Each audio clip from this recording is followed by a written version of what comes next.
Hello everyone, how are you all? Welcome back to my YouTube channel GB Law Academy. So today we are going to discuss on the topic of murder and culpable homicide. तो murder यानी कि हत्या और culpable homicide क्या है, इस पर जो है हम डिस्कस करेंगे। तो सबसे पहले हम डिस्कस करेंगे हमारी जो टॉपिक है हत्या पर यानी कि मर्डर पर। तो मर्डर क्या है, चलो इसकी ओर बढ़ते हैं। तो मर्डर को जो है 101 सेक्शन में दर्शाया गया है यानी कि डिफाइन किया गया है हमारी जो भारतीय न्याय संहिता 2023 है उसमें। तो उसकी जो धारा 101 है वो क्या कहती है, तो इसमें इसके पश्चात अपवादित दशाओं को छोड़कर आपराधिक मानववध जो है हत्या है का, यदि वह कार्य जिसके द्वारा मृत्यु कारित की गई हो, मृत्यु कारित करने के आशय से किया गया हो। तो अगर कोई भी व्यक्ति कोई भी ऐसा कार्य कर रहा है कि उसके द्वारा जो है मृत्यु हो जाए, या फिर उसने कोई भी ऐसा कार्य किया है इस आशय से किया है कि उसकी जो है मृत्यु कारित हो जाए यानी कि मृत्यु हो जाए, तो वह जो है मृत्यु की यानी कि हत्या की श्रेणी में आएगा और वह जो है हत्या कहलाएगी। तो बढ़ेंगे अब हम इसके नेक्स्ट। इसका जो एग्जाम्पल नंबर खा है, यदि वह कार्य जिसके द्वारा मृत्यु कारित की गई है वह ऐसी शारीरिक क्षति कारित करने के आशय से किया गया हो जिससे अपराधी जानता हो कि उस व्यक्ति को मृत्यु कारित करना संभव है जिसको वह अपहानि कारित की गई है। तो कोई भी व्यक्ति अगर ऐसा कार्य करता है कि उसके शरीर को जो है कोई भी क्षति हो जाए, या फिर वह कोई ऐसा कार्य कर रहा है कि उसकी कोई भी जो उसके द्वारा कार्य किया जा रहा है उससे जो किसी भी दूसरे व्यक्ति की जो है मृत्यु हो जाए यानी कि उसकी मृत्यु हो जाए। अगर कोई इस आशय से जो किसी के साथ ऐसा कोई भी कृत्य कर रहा है तो वह जो है हत्या की श्रेणी में आएगा और वह जो है हत्या कहलाएगी। तो आई थिंक आप जो है समझ गए होंगे। तो बढ़ते हैं हम अब इसके नेक्स्ट यानी कि जो एग्जाम्पल नंबर गा। तो यदि वह कार्य जिसके द्वारा मृत्यु कारित की गई है वह किसी व्यक्ति को शारीरिक क्षति कारित करने के आशय से किया गया हो और वह शारीरिक क्षति जिसके कारित करने का आशय हो प्रकृति की साधारण नैसर्गिक अनुक्रम में मृत्यु कारित करने के लिए पर्याप्त हो।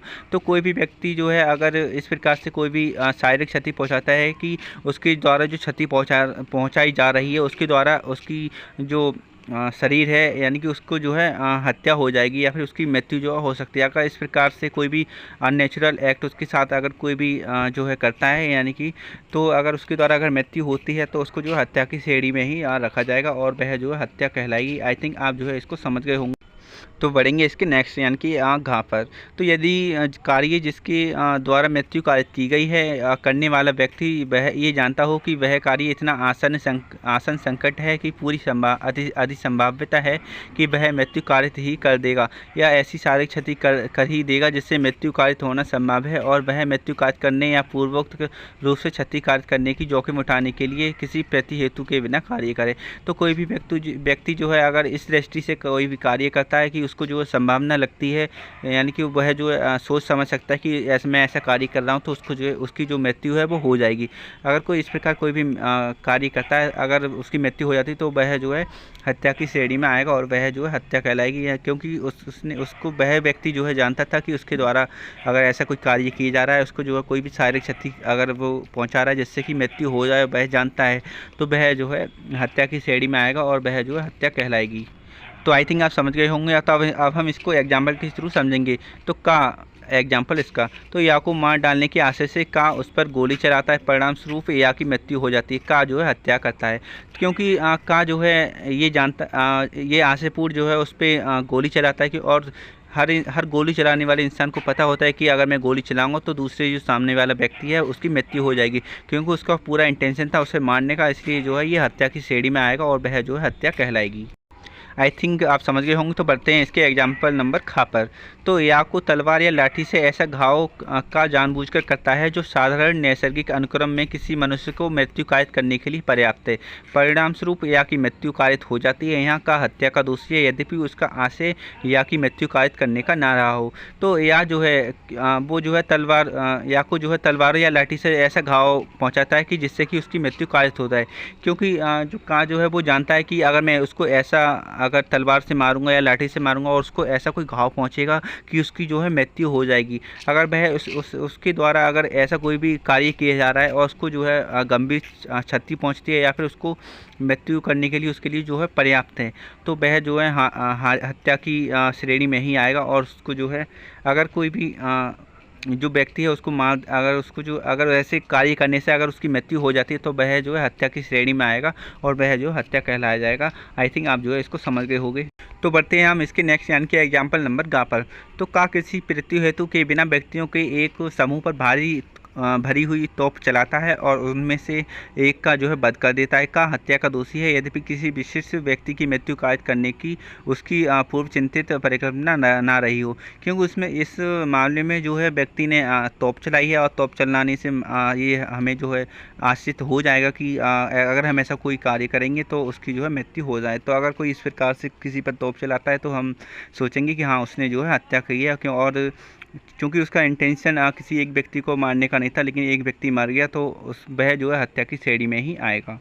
तो आई थिंक आप जो है इसे समझ गए होंगे। तो अब हम इसकी कुछ अपवाद हैं उस पर जो है डिस्कस करेंगे। तो अपवाद नंबर 1, तो आपराधिक मानववध हत्या नहीं है यदि अपराधी उस समय जब वह गंभीर और अचानक प्रकोपन से आत्म संयम की शक्ति से वंचित हो और उस व्यक्ति की जिसने कि वह प्रकोपन दिया था और मृत्यु कायद करे या किसी अन्य व्यक्ति की मृत्यु भूल या दुर्घटनावश कारित कर दे। तो कोई व्यक्ति है अगर वह प्रकोपन में आकर यानी कि उसको जो अगर मृत्यु करने के लिए उकसा दिया जाए तो वह जो हत्या की श्रेणी में नहीं आएगा। या फिर जो है उस व्यक्ति जिस व्यक्ति ने जो है हत्या की है अगर वह जो है स्वयं पैसे अपना संयम खो दे, अपने ऊपर से जो उसकी सोचने समझने की शक्ति है उसे खो दे, तो वह भी जो है हत्या की श्रेणी में नहीं आएगा। आई थिंक आप जो है इसे समझ गए हो।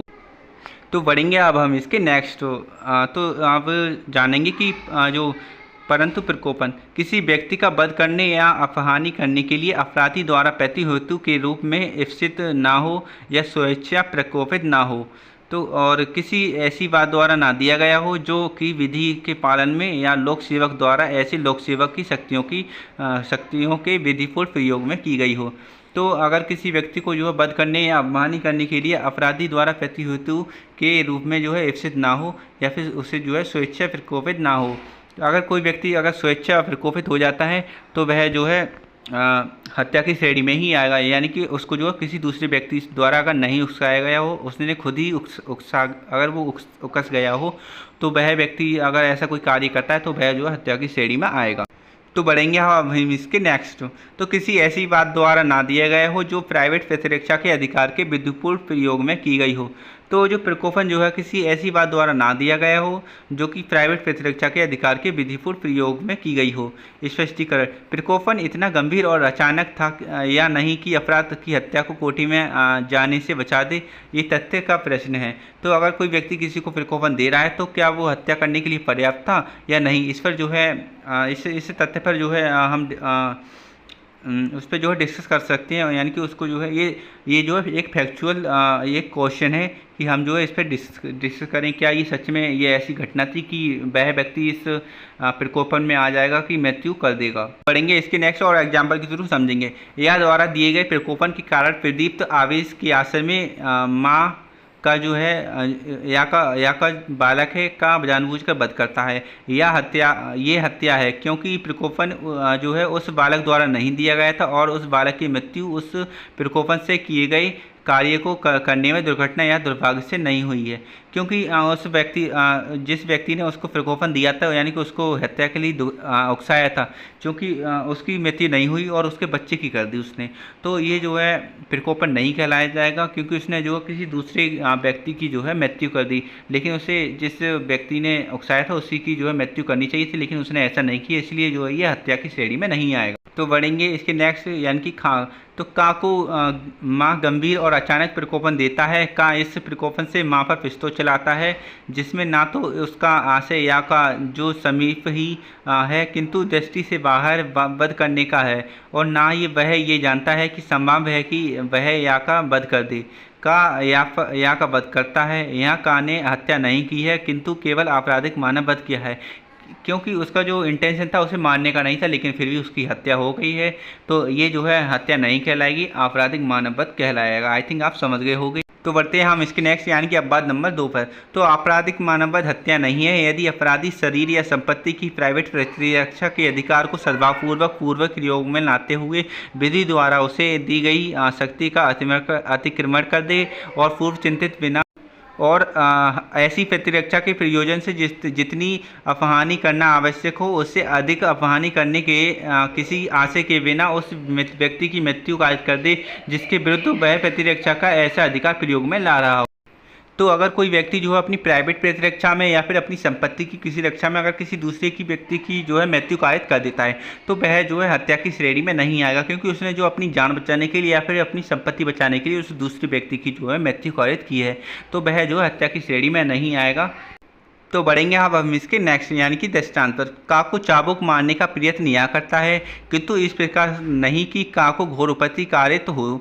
का एक पिस्तौल निकाल लेता है या हमले को चालू रखता है। का सद्भावपूर्वक ये विश्वास करते हुए कि वह अपने को चाबुक लगाए जाने से किसी अन्य साधन द्वारा नहीं बचा सकता है। गोली से या का जो है वध कर देता है। का ने हत्या नहीं की है किंतु केवल आपराधिक मानववध किया है, क्योंकि उसका इंटेंशन जो था उसे मारने का नहीं था, लेकिन फिर भी जो है वह उसकी हत्या कर देता है, तो वह जो है हत्या की श्रेणी में नहीं आएगा, केवल आपराधिक मानववध कहलाएगा। तो बढ़ेंगे अब हम इसके नेक्स्ट यानी कि अपवाद नंबर 3 पर। तो आपराधिक मानववध हत्या नहीं है यदि अपराधी ऐसा लोक सेवक होते हुए या ऐसा लोक सेवक को मदद देते हुए जो लोक न्याय की अग्रसरता में कार्य कर रहा है उसे विधि द्वारा दी गई शक्ति में से आगे बढ़ जाए और कोई ऐसा कार्य करके जिसे वह विधिपूर्ण और ऐसे लोक सेवक के नाते उसके कर्तव्य की सम्यक निर्वहन के लिए आवश्यक होने का सद्भावपूर्वक विश्वास करता है और उस व्यक्ति के प्रति जिसकी की मृत्यु कायद की गई हो वैमनस्य के बिना मृत्यु कायद जो है करे। तो बढ़ते हैं हम इसके नेक्स्ट यानी कि अपवाद नंबर 4 पर।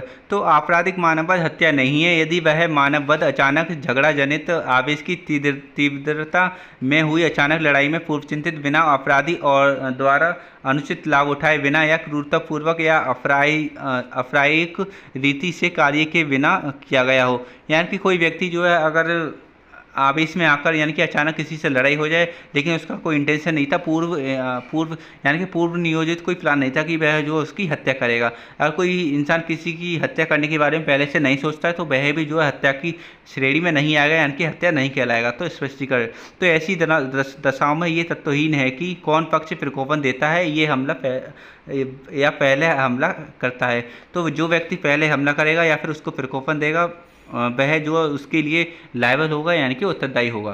बढ़ेंगे अब हम इसके नेक्स्ट अपवाद नंबर 5 पर। आपराधिक मानववध हत्या नहीं है यदि वह व्यक्ति जिसकी मृत्यु कायद की जाए 18 वर्ष से अधिक आयु के होते हुए अपनी सम्मति से मृत्यु होना जो है सहन करे या मृत्यु का जो है जोखिम उठाए। यानी कि अगर कोई व्यक्ति 18 वर्ष से ऊपर का है और वह जो अपनी मृत्यु को जो है अपनी सम्मति से सहन कर रहा है या फिर जो है अपनी जान का जो जोखिम ले रहा है तो वह जो है हत्या की श्रेणी में आएगा और वह जो है उसके लिए लायबल होगा। तो चलिए अब एग्जाम्पल के थ्रू इसको समझेंगे। तो याकू जो एक बालक है उकसाकर का उससे स्वेच्छा आत्महत्या करवाता है।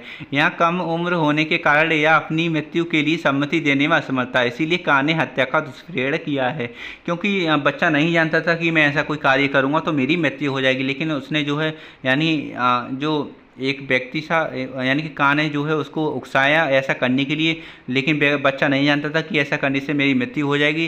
तो अगर उसने ऐसा कोई कार्य कर लिया जिससे कि उसकी मृत्यु हो जाएगी तो वह जो है दुष्प्रेरण की श्रेणी में आएगा और वह जो है दुष्प्रेरण कहलाएगा।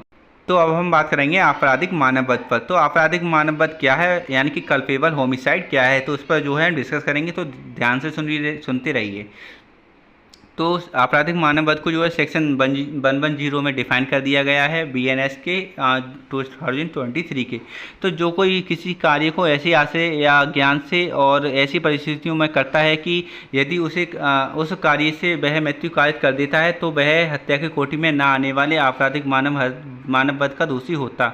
वह दोनों में से किसी भांति की कारावास से जिसकी अवधि 3 वर्ष तक की हो सकेगी या जुर्माने से या दोनों से दंडित किया जाएगा। और यदि ऐसे कार्य द्वारा किसी व्यक्ति को उपहति हो जाए तो वह दोनों में से किसी भांति की कारावास है जिसकी अवधि 7 वर्ष तक की हो सकेगी या जुर्माने से या दोनों से दंडित किया जाएगा। तो यदि कोई व्यक्ति किसी की मृत्यु कायद करने के आशय से कोई भी जाल बिछा देता है लेकिन वह जो है डायरेक्ट उस पर वार नहीं करता है तो वह जो है कल्पेबल होमिसाइड कहलाएगा, यानी कि आपराधिक मानववध कहलाएगा। तो ऐसे अगर कोई कार्य करता है तो उसको जो है 3 साल तक का कारावास हो सकता है, साथ ही साथ जो है उसको जुर्माना भी देना होगा।